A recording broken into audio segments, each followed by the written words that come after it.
voltando, né? A gente estava falando sobre a coloração. O Lugol, quem está riscando a minha tela pode parar. Eu vi esse risco verde aqui.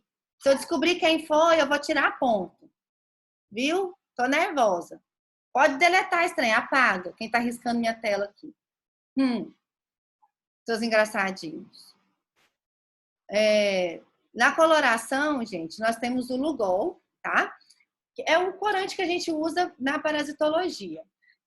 Basicamente é ele. Qual que é a grande vantagem do Lugol? Lá na plataforma, eles até falam que a gente pode utilizar só a solução salina. Só que a solução salina dificulta a visualização dos parasitos.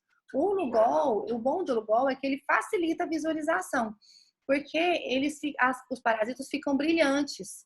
Tá? Então, quando a gente tiver a nossa aula prática, vocês vão ver que o Lugol facilita. Quando a gente mexe no micrômetro, eles emitem uma luzinha brilhante, assim, que facilita a identificação, tá?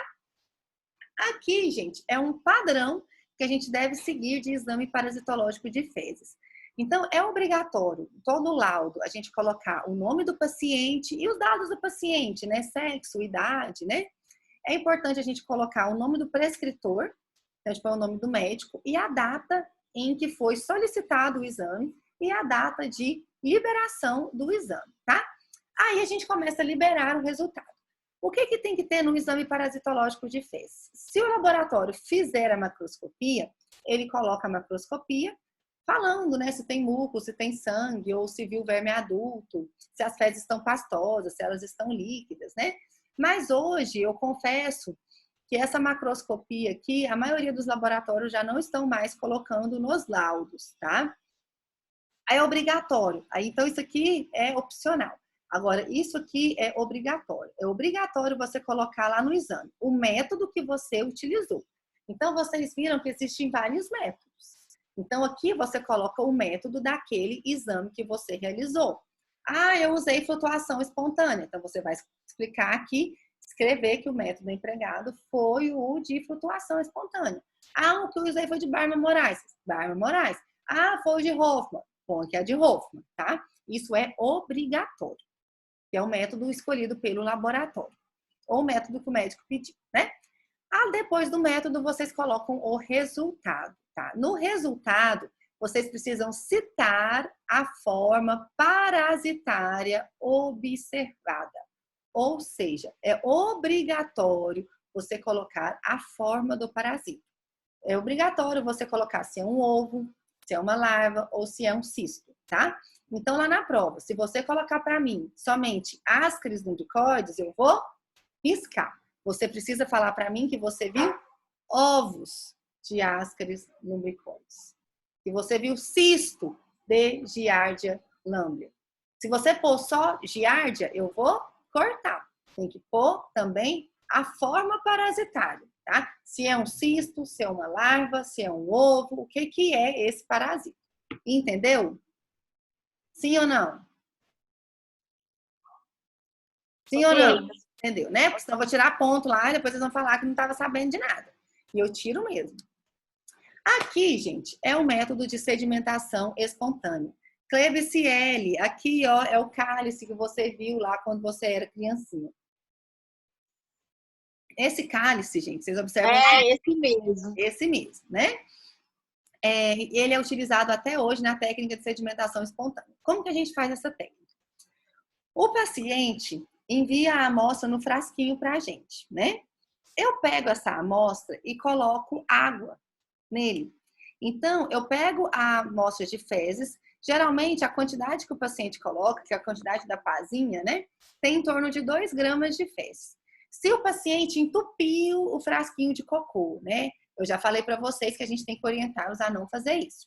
Mas vamos supor que ele fez. O que você vai fazer? Aí você tem que pegar um outro frasco, pôr uma colherzinha lá e jogar água. E aí você faz uma solução de fezes com essa água. Você tritura ali, faz o famoso, né, Valdir, suco de bosta, né? Aí você faz o suquinho de bosta. Quando você faz o suco de bosta, você vai transferir o suco de bosta para o cálice, que a gente chama de cálice de sedimentação, tá? Aí nesse cálice eu ponho uma gaze e aí transfiro o líquido desse frasco para o cálice. Nesse processo, a É gase tipo um coador, professora? é tipo um coador, exatamente, né? Só que o que vai fazer o processo de filtração, né? Vai ser a gase. Ou um tamiz, né? Se é um laboratório muito... Professora, mas esse método era por falta de algum material ou porque era um método normal mesmo? É o método normal, é o método que a gente faz até hoje, é o método de escolha. Inclusive, lá no desafio, é o método lá da resposta do desafio. O dono do laboratório pediu para o farmacêutico escolher um método padrão para o laboratório dele, que tinha que ser um método simples, barato e que conseguisse abranger todos os parasitos. Não existe nenhum método melhor que esse, gente. De simples, barato e que consegue ver todos os parasitos. Existem melhores? Existe. O Copro Plus é o sonho de todo mundo, só que ele é caro, tá? Então, esse exame, gente, é a rotina de grande parte dos laboratórios do Brasil hoje. Se você for lá no meu laboratório, né, é claro que a gente deu uma adaptada nessa técnica. Ela deu uma melhoradinha, que eu vou falar para vocês. Mas, basicamente, é isso aqui, tá? Faz o suco de bosta, transfere para o cálice. Nesse cálice, a gente põe a gase para filtrar, né? Aí a gente pode pôr uma peneirinha com a gase, despeja. Aí a peneirinha com a gase vai ficar retido toda aquela sujeira do cocô. Aí você vai ver ali milho, feijão, né? Tô brincando, gente. Vai ver muita coisa, né? E aí os ovos, que são microscópicos, estão na água, né? E aí eles vão passar aqui, ó, e vão para o fundo do cálice de sedimentação, né? Aí o que eu faço? Eu pego essa gás e jogo fora e deixo o meu cálice em repouso. Aí vem o problema dessa técnica, né? Eu tenho que deixar em repouso no mínimo 2 horas. Mas isso, gente, eu vou ser sincera para vocês. Isso não é um problema nos laboratórios. Por quê? Né? A gente chega no laboratório, por exemplo, 7 horas da manhã e começa a pegar as amostras dos pacientes que eles vão levando ali na recepção. Então, eu pego essas amostras e levo para o meu setor técnico. Aí, lá na parasitologia, eu preparo todas as minhas amostras logo na primeira fase da manhã. Antes de eu fazer qualquer coisa, antes de eu tomar meu café da manhã, antes de eu fazer qualquer coisa, eu vou lá e preparo as amostras de fezes tudinho, dos pacientes tudinho. Aí eu preparei, joguei na gase, deixei em repouso. Aí eu deixo os cálices tudo lá na minha bancada e vou fazer o que eu tenho que fazer. Aí eu vou para microbiologia, aí eu vou para hematologia, aí eu vou analisar minhas urinas. No finalzinho da manhã, quando eu estiver quase indo embora, por exemplo, vamos supor que meu horário é meio-dia. Tá? Meio-dia eu vou embora almoçar. Quando for 11 horas da manhã, você volta para a parasitologia e finaliza. Aí que você vai analisar. Ou seja, você conseguiu o tempo, né? Ficou ali horas em repouso, ficou 2, 3, 4 horas em repouso, né? Então, o tempo aqui não é um problema nos laboratórios, tá? A gente faz a parasitologia primeiro, vai para fazer as outras coisas no laboratório e no final da manhã retorna para preparar as lâminas, tá? Então, aqui é essa a imagem que a gente vê no nosso dia a dia. Tá vendo aqui, Valdir, nosso suco de bosta? É desse jeito aí, Klebsiella, cálice de vidro, que gracinha, né? Então, aqui é o processo de filtração e aqui é o jeito que fica em repouso. Aí eu deixo aqui em repouso no mínimo 2 horas. Aí o que eu vou fazer? Vou preparar a minha lâmina, né? Depois das 2 horas de repouso, ou 24 horas, então eu posso deixar para olhar isso, gente, até no outro dia. Se eu tiver muito corrida hoje a gente atendeu muito paciente, estou sem tempo, eu posso deixar para olhar isso amanhã? Posso. Posso deixar até 24 horas esse cálice ali, né? Aí, o que a gente faz? Eu pego uma pinça não, uma pipeta Pasteur, tá? Ou um canudinho. Então, a gente pode pegar a pipeta Pasteur ou o canudinho. Vai lá no fundo do frasco, porque a técnica não é de sedimentação. Os ovos não são mais densos que a água. Os ovos vão sedimentar. Os ovos, as larvas, os cistos, né? Vão sedimentar. O que é sedimentar? Ir para o fundo do frasco. Aí eu venho com a pinça. E, ai, gente, pinça não, pipeta. Eu venho com a pipeta Pasteur e pipeto um pequeno volume aqui do meu sedimento. Pego a lâmina, coloco uma gotinha dessa amostra lá da pipeta, né? Tiro do cálice, ponho lá na minha lâmina, ponho o Lugol, ponho a lamínula e olho no microscópio. Isso aqui é o que nós vamos fazer nas nossas aulas práticas. Eu já vou chegar no laboratório com o suco de bosta pronto, com o suco de bosta sedimentado, tá? Porque no laboratório lá de aula prática, a gente não vai ter o tempo de esperar aí as 2 horas, né?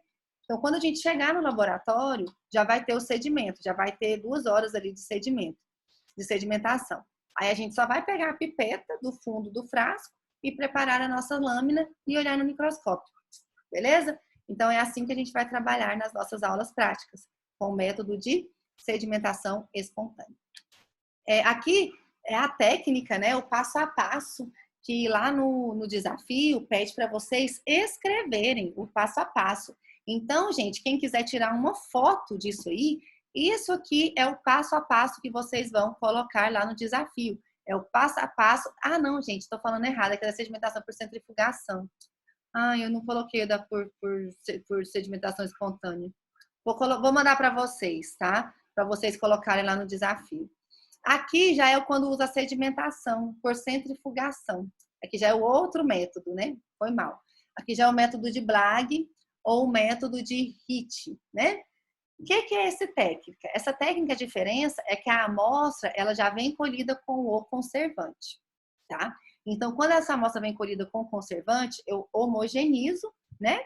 E aí eu também faço o processo de filtração em gase. Então, do mesmo jeito que eu fiz lá no outro, eu faço nesse. Eu ponho a gase e filtro, tá? E aí eu vou e transfiro esse material que foi filtrado para um tubo cônico. O tubo cônico é um tubo que tem o fundinho assim, ó, de cone, de tipo forma um conezinho, assim. Então é um tubo, né? Só que ao invés dele ser redondo no fundo, ele é cônico, tá? A gente chama tubo cônico de centrifugação. Aí eu coloco o líquido filtrado lá, o meu filtrado do suco de bosta, né? Coloco no tubo cônico e acrescento o éter sulfúrico. Esse é o problema dessa técnica. Além da centrifugação, eu uso o éter e nem todo laboratório tem éter, né? Aí eu agito vigorosamente. Por que eu agito? Eu agito para o éter misturar com a amostra. E o que o éter faz? O éter, ele é um solvente, né? E aí ele vai misturar com a gordura que tem na amostra de fezes, tá? Então o éter mistura com a gordura e forma tipo uma gelatina. E aí você vai e centrifuga.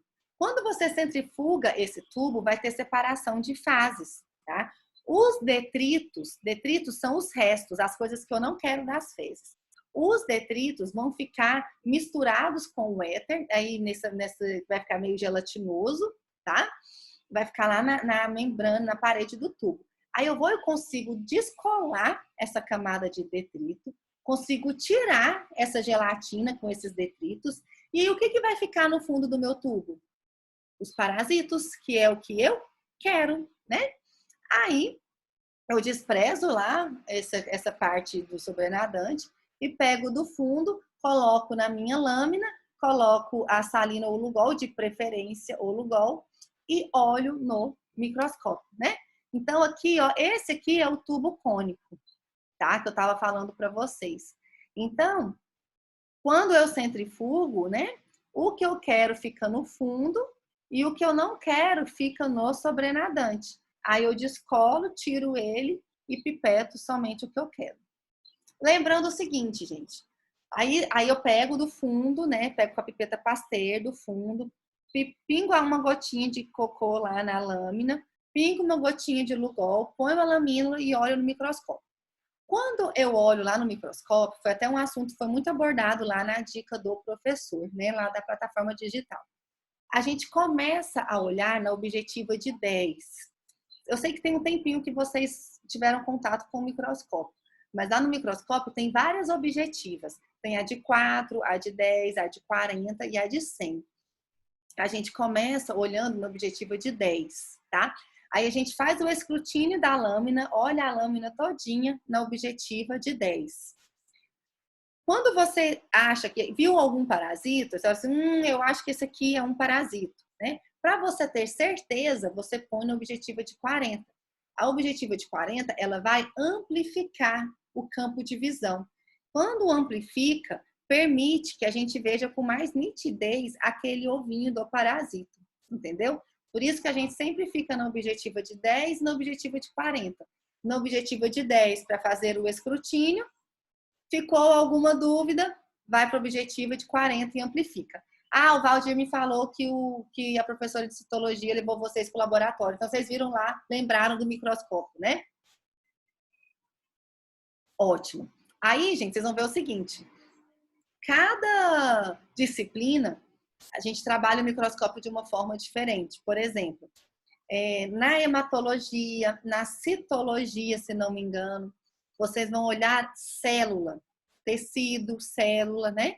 Aí vocês olham lá na objetiva de 100, que é na objetiva de imersão. Na parasitologia, a gente não usa óleo de imersão, tá? A gente utiliza a objetiva de 10 e a objetiva de 40. Mas no dia que a gente tiver nossa aula prática, eu vou reforçar essas informações com vocês, tá? Não entre em pânico, vai dar tudo certo, pensem positivo. Aqui é o tubo cônico, né? Do jeito que eu falei para vocês, depois que centrifuga. Depois que centrifuga, isso aqui, ó, que são os restos fecais que eu vou eliminar, tá? O que que eu quero? Eu quero só o sedimento. Aqui dá para ver bem bonitinho, olha que gracinha que fica, né? O sedimento é o que eu quero, é onde tem os parasitos. O que que eu faço com o meu sobrenadante? Jogo fora. Então, eu desprezo tudo isso aqui e pipeto só do meu sedimento, tá? Aí, no caso da flutuação, é o contrário, né? Fica lá em cima e o sedimento embaixo? O que que acontece na flutuação? A flutuação é o contrário. Os parasitos, ao invés de sedimentarem, eles vão para a superfície, né? Então, a flutuação espontânea, que é o método de Willis, ele está baseado na densidade daqueles parasitos que são leves, tá? Então, nesse método, eu consigo ver os ovos leves, que são os ovos de ancilostomídeo. Ou então, eu consigo ver protozoário, porque o protozoário também é leve. Cisto ou cisto. Como que a gente faz? As outras técnicas, eu utilizava água ou eu utilizava a água com conservante, né? Nessa aqui, eu não utilizo água, eu utilizo uma solução saturada de cloreto de sódio ou de açúcar. O que que isso significa? Eu estou aumentando a densidade da minha solução. Então, isso aqui é mais denso que a água, né? E aí, quando eu ponho, então a solução está densa. Quando eu ponho amostras de fezes nessa solução saturada, os ovos que são leves, eles não vão. O que é pesado vai para o fundo, mas o que é leve vai flutuar. Entendeu? Aí, aqui a gente tem um frasquinho, né? Tá vendo que o suco de bosta tá aqui, estão vendo? Tá turvo, né? Preto aqui, o suco de bosta tá aqui. Só que aí, nesse caso, eu usei a solução de cloreto de sódio ao invés de água. Aí, ao invés do parasito que eu quero vir para o fundo, ele vai ficar aqui na superfície. Aí, o que que eu faço? Eu pego uma lâmina, tá vendo aqui a lâmina de vidro? Eu pego a lâmina de vidro e coloco lá na superfície do frasco. E o que que vai acontecer? Os parasitos que estão na superfície, os parasitos que estão flutuando, vão aderir na lâmina. Acontece o que a gente chama de tigmotropismo. O que que é o tigmotropismo? É uma predileção por superfícies de vidro. A lâmina é uma superfície de vidro, não é? Quando eu ponho a lâmina aqui nesse frasco, a lâmina é de vidro, os parasitos têm predileção pela superfície de vidro, aí eles vêm, gruda na lâmina. Aí eu tiro a lâmina, né? Ponho o Lugol, ponho a lamínula e olho no microscópio. Entendeu? Quem estava aí com a dúvida da flutuação? Sim ou não? Sim, né? Aí, além do flutuação espontânea, a gente também tem o método de Faust. O método de Faust já é um método de centrífugo flutuação, né? Então, o método de Faust, ele já usa uma centrifugação. Então, qual que é a diferença desse método para o outro, né? Ele também vai flutuar, só que a diferença é que ao invés de solução saturada de cloreto de sódio e de açúcar, aqui eu utilizo uma solução de sulfato de zinco. tá? Então, eu ponho aqui a solução de sulfato de zinco e centrifugo. Aí, aqui no fundo, aí nesse caso, eu vou pipetar o daqui do fundo? Não, não vou. Aqui no fundo é o que eu não quero. Aqui no fundo é detrito. O que que eu quero com esse método? Com esse método, eu não quero onde são os ovos leves, eu não quero onde são os cistos ou cistos, eu não quero, não é isso aqui, né? Isso aqui, como eu coloquei sulfato de zinco na minha solução, ele vai flutuar. Então, é um método de centrífugo flutuação. Então, nesse método, gente, eu não posso desprezar o meu sobrenadante. E eu não vou pipetar do fundo, porque é um método de flutuação. Nesse método, o meu parasito está aqui, ó. Aí, o que que eu faço? Eu venho com uma alça de platina, não sei se vocês estão vendo aqui, é uma alça de platina, tá? É tipo um alumíniozinho. Nessa alça de platina, ela tem uma bolinha, vocês devem ter visto isso na microbiologia. E aí, eu encosto essa alça lá na superfície, só na superfície aqui do líquido. Pego a minha lâmina, então minha lâmina tá aqui. Aí eu vou com a alça de platina lá no líquido, do líquido eu vou, coloco aqui na minha lâmina. Entendeu? Aí eu ponho o Lugol e olho no microscópio. Entenderam? Esse método? Sim, entendeu? Ninguém vai confundir flutuação com sedimentação, não, né, gente? Pelo amor de Deus. Flutuação flutua. É coisa leve, tá? Sedimentação vai para o fundo, sedimenta. São ovos pesados, tá? Mas por que no de sedimentação eu também encontro os leves? Porque eu uso água. Nesse aqui eu não estou usando água. Nesse aqui eu uso solução de sulfato de zinco e no outro eu usava solução saturada de açúcar ou de sal, tá? E aí, então aqui o método faz o passo a passo, né, de como que faz. Antes de falar de estrondiloides, um detalhe que eu quero falar para vocês, gente. A solução de sulfato de zinco, qual é o problema que a gente tem com a solução de sulfato de zinco? Ela deteriora os parasitos, tá? Então, quando eu uso solução de sulfato de zinco, eu tenho que fazer a análise naquele momento. Então, eu fiz a centrifugação agora. Agora, eu já tenho que preparar a minha lâmina e agora eu já tenho que olhar no microscópio. Se eu deixar para fazer isso depois de horas, se eu deixar para fazer isso no outro dia, vai destruir meus parasitos tudinho, viu, gente? Então, fiquem atentos a isso. Quando eu usava a água eu podia deixar para olhar no dia seguinte. Quando eu uso sulfato de zinco, eu não posso, porque ele degrada os parasitos todinho, tá? Então, eu tenho que analisar a lâmina no momento. Eu tenho que realizar a técnica e já fazer a análise da minha lâmina, viu? Não esqueçam disso. Eu adoro colocar isso na prova, viu? Não esqueçam disso. Aqui é o nosso último método, né? Que é o de Barman-Morais ou de Rugai, tá? O método de Barman-Morais tem essas duas opções. A e B é a de Barman-Morais e a que C é a de Rugai. Mas no fim, gente, tudo vai dar na mesma, tá? Basicamente, o que é o método? Eu gosto muito de usar aqui o de Rugai, porque o de Rugai é uma técnica mais simples, tá? Do que a do Barman-Morais. Mas as duas técnicas é o famoso termohidrotropismo, que as larvas têm predileção por água morna, né? Então, o que eu faço? Eu pego o bolo fecal do meu paciente, coloco as fezes na gaze. Estão vendo aqui? Aí eu pego essas fezes, ponho na gaze e faço tipo uma trouxinha da gaze. Tá vendo aqui? Tá tipo uma trouxinha da gaze, né? Aí eu ponho essa trouxinha lá no meu cálice, naquele cálice que a Klebsiella viu lá quando ela era criança. Aí eu pego o meu cálice de sedimentação, né? E ponho aqui a gaze, tá? Quando eu ponho a gaze com o cocô, eu ponho minha água morna. Ponho a água a 45 graus Celsius. Aí a água morna, ela fica aqui, ó, em contato com o cocô, com a bosta, né? Aí o que isso vai fazer? O que isso vai acontecer? Se nesse cocô, se nessa amostra tiver a larva vai sair do bolo fecal, do cocô, e vai em direção à água morna. E aí ela vai ficar aqui nessa água e vai vir aqui para o fundo. E aí eu consigo coletar a amostra daqui do fundo e preparar a minha lâmina. E aí, se tiver larva, eu com certeza vou ver a larva. Entendeu? Sim ou não? Sim. Entenderam ou não?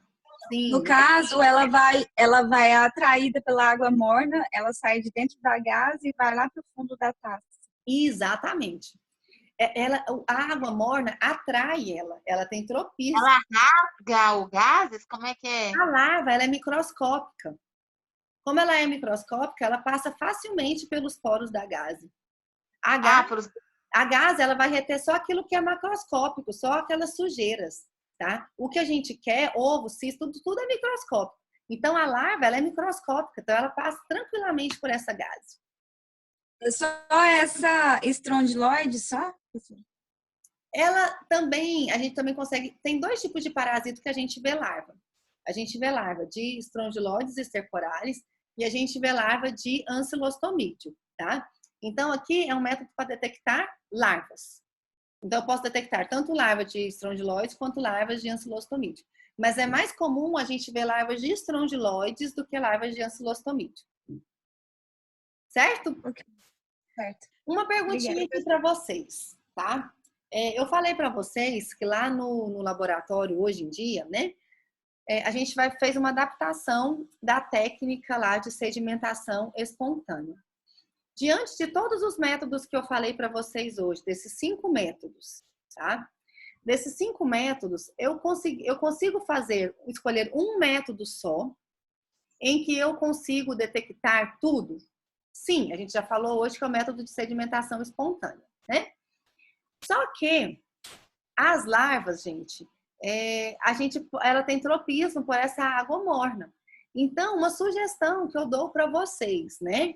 Na prática mesmo, no dia a dia. No de sedimentação espontânea, a gente põe a água, não põe? Ao invés de pôr água fria, já coloca ali água morna. Já coloca água de 45 graus Celsius. Por quê? Porque aí aumenta a chance da gente encontrar a larva, tá? O método de sedimentação espontânea, ele é esse método de Rugai aqui, ó. Vocês observaram isso? Que o método de sedimentação espontânea é o método de Rugai? A única diferença é que o de Rugai eu ponho água morna e do de sedimentação espontânea eu colocava água fria, tá? Então eu posso fazer uma adaptação com o método de Rugai e o de sedimentação espontânea. Ao invés de sedimentação espontânea por água fria, eu ponho a água morna e aí dá tudo certo. Já vejo também. Diga. Deixa eu fazer uma pergunta aqui, é meia boba. Há muitos anos atrás, minha mãe me contou que tinha uma criança de 2 anos internada no hospital que ela trabalhava, de 2 anos. E essa criança, ela tava assim, barrigão, tipo, de lombriga, sabe?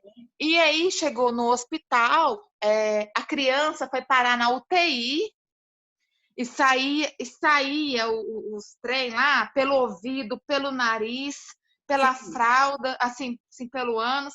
Diz que saía assim desesperadamente, caía no chão, os bichinhos vivos e andava. Até que os enfermeiros lá não queriam trocar a fralda. Foi até minha mãe que foi e trocou. Assim, e essa criança ficou na UTI. Depois ela não teve mais notícia se a criança sobreviveu ou não. Hoje em dia ainda acontece isso?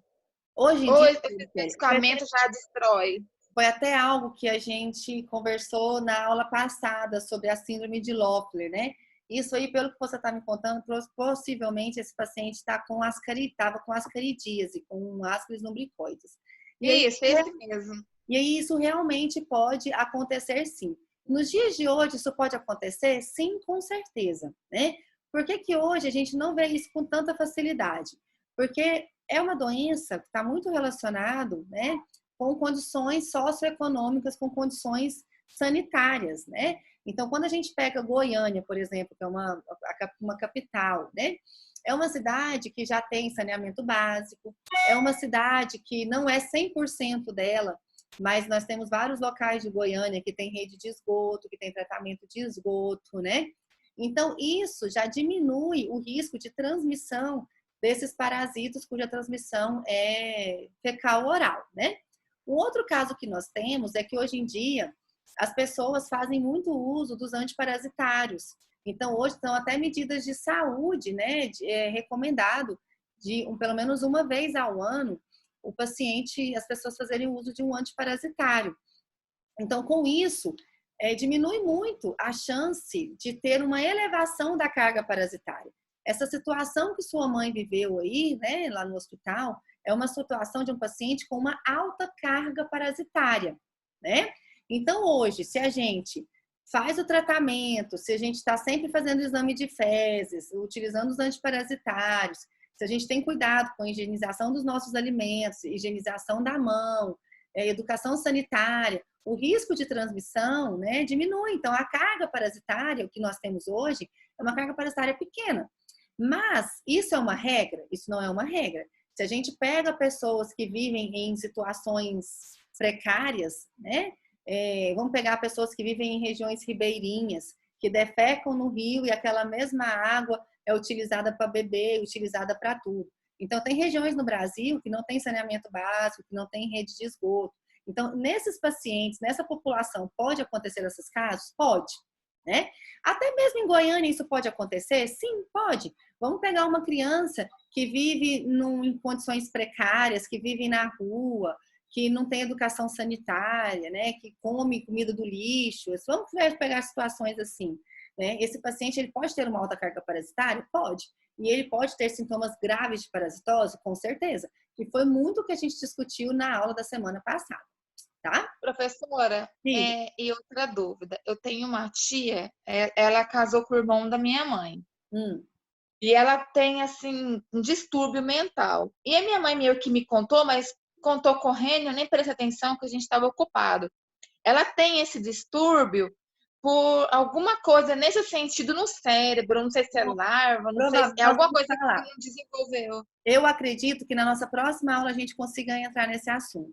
É o que a gente possivelmente, né? Ela tem neurocisticercose, é a cisticercose cerebral. Cisticerco é a larva da Taenia solium que se aloja no cérebro. É isso mesmo, né? Então a nossa próxima aula a gente vai falar. Mas ela tem o bichinho lá andando ou ela só tem o ovinho? Não. Na verdade, na cisticercose é diferente, a gente vai falar na próxima aula. Mesmo o parasito morto, ele gera um problema no paciente, que é um problema inflamatório. Aí na próxima aula a gente discute. Eu tô vendo aqui, gente, a nossa aula, essa aula do Zoom vai encerrar.